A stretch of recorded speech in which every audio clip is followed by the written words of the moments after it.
What's up, guys? Jimbo here, back from the dead. I apologize for not getting a review out to you guys last week. I was a little bit busy with some things in real life as well as with the contest. I thank you everyone for entering and posting the videos. That was a lot of fun. I thought it was a great showing of what the YouTube community is all about, and I really enjoyed all the entries and the participation stuff. I thought it was a lot of fun, and we're going to be doing another contest like that towards the end of the month, so please stay tuned for that. So without further ado, today we're going to be reviewing a Tops knife. This is actually the third one that I'll be doing a video on. I've done videos on the Tops Tom Brown Tracker and Tom Brown Scout, but this is the first folding knife from them that I will be reviewing.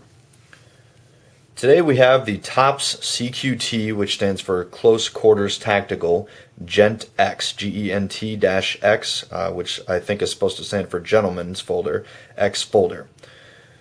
This is the smallest of the folders that Tops makes. Most of them, the ones they make, are bigger, more rugged knives, similar to something like an Emerson. They use pretty durable materials to make their knives because they claim that they're used by like tier 1 operators out in the Persian Gulf and Afghanistan and places like that. So they say they build their products to last. So far, I've really enjoyed Tops fixed blade knives. I love my Tops Tom Brown Scout. That's probably my favorite fixed blade of all time. It has served me well, and just figured when I saw this little guy and that they were getting into folders that I would give it a try and see what happens. Okay, so as always, let's go ahead and get into the specs first. Okay, the close length on this little guy comes in at a very tiny 3 5/8 inches. The blade length comes in at 2.5 inches, giving it an overall length of 6.1 inches. The weight is decently light. It's 2 ounces actually, right on the nose.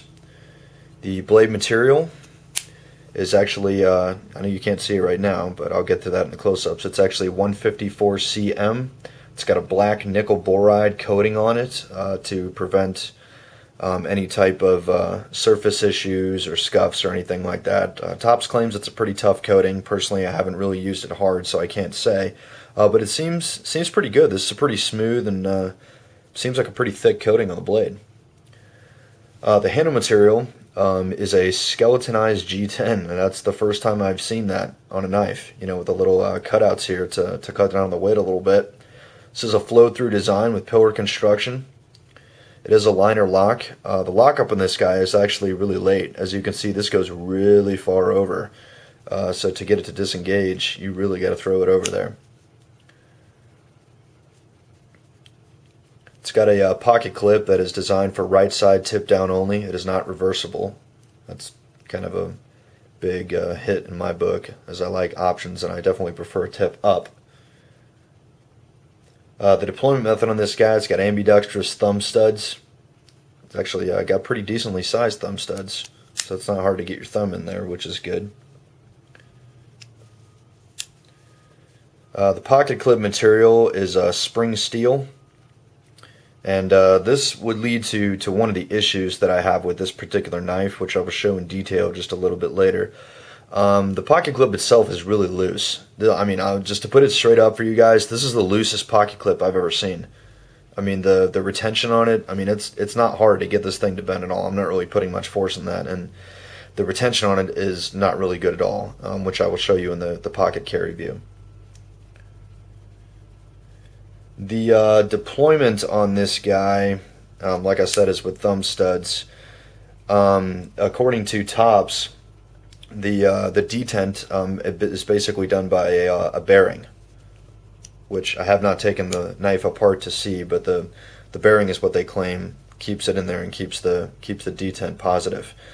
The bushing in the opening, they state, is phosphor bronze, which could just be regular bronze. I have seen the phosphor bronze bushing in there though. As you can see, it's right there. It's on both sides. So that's legit. When I originally got this knife, the deployment on this thing was absolutely horrible. I mean, I was literally chewing my thumb apart to get this thing to open. I mean, the detent on it was just ridiculous. I tried loosening the pivot screw. I mean, no dice. The on top of that, the liner lock was so hard to disengage that it was just ridiculous. Honestly, it's still a little bit hard, and it was just, it really gave me cause for pause. So I actually contacted Tops about it and wrote them a nice email and told them what was going on. I also mentioned the pocket clip, that it was just way too loose. And they asked me to send it to him, so of course I agreed to do that and send it off to him.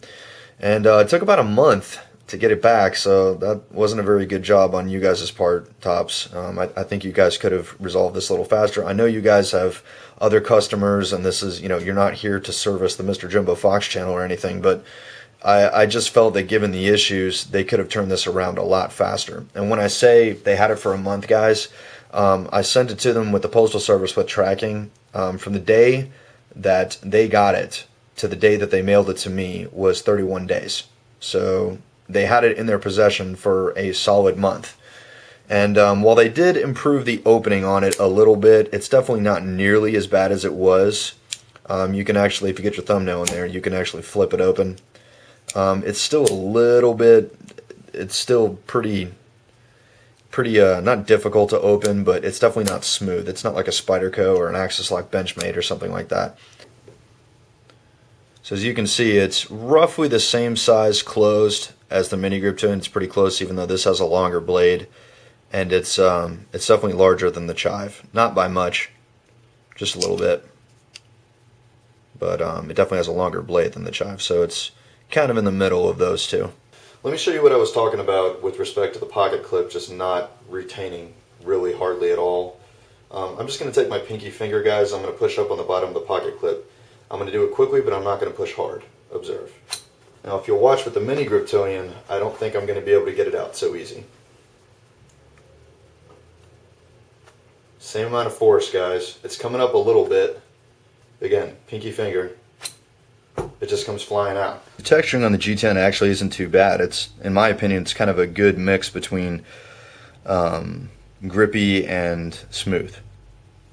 So it's not too grippy, not too smooth. It's kind of middle of the road, which is the way I prefer it. See the thumb studs there. Again, you do have jimping right here on the blade. You actually have some jimping here on the liner. That's pretty standard stuff. Jimping is honestly kind of useless, and given that, this is CQT close quarters tactical and they intend this thing to be hard use, the jimping could have been a lot better. I mean, that's just completely useless in my opinion. See the Tops logo there, Tactical Ops USA. And this is what I was talking about with respect to the pocket clip. I mean, look at that. It's sitting way off the frame, and again, it wouldn't be a problem if the pocket clip weren't so loose. I mean, I'm not really putting much force into this at all, and it's just coming right off. And you compare it to something like the mini grip towing, you really got to pull to get that thing to come up. Not to mention, it's sitting on the frame. So, you can see that liner lock up, man. Look how late that is. I've never seen one that goes over that far. And you've got to push over, look at this. To get that thing to loosen, you've really got to put some effort into your thumb to get it to close. Okay, let's see how this thing does. Ooh, that didn't come out good. Yeah, not a did that one. This is typing paper, guys, so this is decently thick. Let's go up the blade a little bit. Yeah, that's not really wanting to cut. Again, guys, I have not used this hard. I've barely used it at all, honestly. Just a couple of basic around the house tasks, and yeah, not cutting whatsoever. Let's give it one more. In conclusion, guys, the Tops Gen-X folder, I'll level with you guys. I really wanted to like this knife. I really did. I was so excited when I saw that Tops made a smaller folding knife, which, as I've stated many times in my videos, guys, I'm kind of a smaller to medium-sized EDC type person. Nothing against you guys out there who like larger knives. It's just that works best for me. So I was really wanting to like this knife. I really feel I gave Tops a fair chance to fix this, and while to give them credit, they did fix the opening a little bit. I would say that they fixed it 50 to 60% as far as what it is now compared to what it was. It's maybe 50 to 60% easier. I don't feel it's where it needs to be. I feel that the liner locks up way too late. I understand that there may be a reason for that they want rigidity, that they want the knife to be sturdy. In a knife this small, I don't feel that that's necessary. Again, that's just my opinion. On top of that, the pocket clip, I don't feel there's any excuse for. I understand it's spring steel, but guys, I mean, if this is what Tops claims it is, a hard use small folder, well, a guy who's going to use this thing hard isn't going to want the damn thing falling out of his pocket. So again, I did mention that to Tops, that was a serious concern. I was very, very clear and blunt, honestly, where I stated, I'm very concerned that if I carry this thing around, that it's going to fall out of my pocket. And in the letter that they sent me when they gave me the knife back, they basically stated that they had just addressed / fixed the issue with the opening. They did not mention anything about the pocket clip. So I don't know whether they simply didn't read the email and or letter that I sent with them in the package specifying every single issue with it. But they either didn't read it or they simply could not fix it and simply ignored that part of my letter. As a customer, that kind of pissed me off, because again, this is not a cheap knife, guys. I mean, this is like $80, $90, $100 depending on where you get it. And for the money that you're paying, I just feel that the customer service on Tops' part could have been a lot better. I really hate not to, be able to recommend a knife to you guys, but I'm like I do with all knives, guys. I'm giving it to you like I do with everything, really. I'm giving it to you straight. I cannot give this thing the Mr. Jimbo Fox recommendation based upon my personal experience with Tops and with the knife itself. I feel it's a flawed design. I give them an A for effort on this. I see where they were going with it. I just feel they fell a little bit short of the marker. And on top of that, I feel it's overpriced. At the current price point, we'll go on the low end and say $80. I think that's about 30 or 40 bucks too high. This is not, I mean, even with the blade steel, I understand it's a 154 cm and it's G10 and all that great stuff. I get it, but this feels like maybe a $50 knife. Maybe. That's with shipping. I'd say $50 might be a fair price for this. It's just, with all the premium G10 and the bronze bushings and the 154 cm blade steel and this and that, all these great components inside this knife, I just feel that the deployment and the pocket clip and everything else should suit the entire package, and my opinion is it doesn't at all. It's just, some parts of it are great. The blade steel's great. I love the skeletonized G10. That's great. The pocket clip and the lack of ease of opening, I just feel throws this whole thing off balance. Tops, if you're watching this, I'd love to give you guys another shot at this. If you have any plans to revise this model knife, fix the issue with the pocket clip, smooth out the opening, do what you got to do to make this thing better. And if you can, maybe bring the price down a little bit. I think it's a little bit overinflated. You're asking a little bit too much for a knife that, quite frankly, is not a premium knife, and you're asking a relatively premium price for it. Again, I'm not bashing Tops, guys. For any of you who see my videos, I've reviewed several of their knives. I'm one of the few guys on YouTube reviewing Tops knives.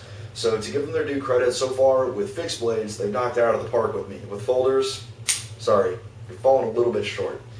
That may change. They do have other folders. I may pick one up. After getting this one, though, guys, I'm not really impressed. So right now, it's not really high on my priority list. So again, A for effort, Tops, but I'm going to give you a C- for the overall product. I think that's a fair rating. So I want to thank everyone so much for their time, for watching this review. I hope it was informative to any of you who were considering buying this knife. Again, I hate to seem like I'm picking on a product. I'm honestly not. I've had this in my possession, guys, for a couple of months now, and I've been kind of weighing it in, and this is really the opinion that I have here. So again, I hope it was helpful to any of you on the fence about this. If you choose to buy it and you get one that is either different from mine or works for you, great. This does not work for me. So to each their own. But again, thanks everyone so much for watching. I want to thank everyone so much for their time, all the new subscribers, comments, and support, man. You guys are awesome as always. And as always, stay fit, stay strong, stay supreme. Take care, guys.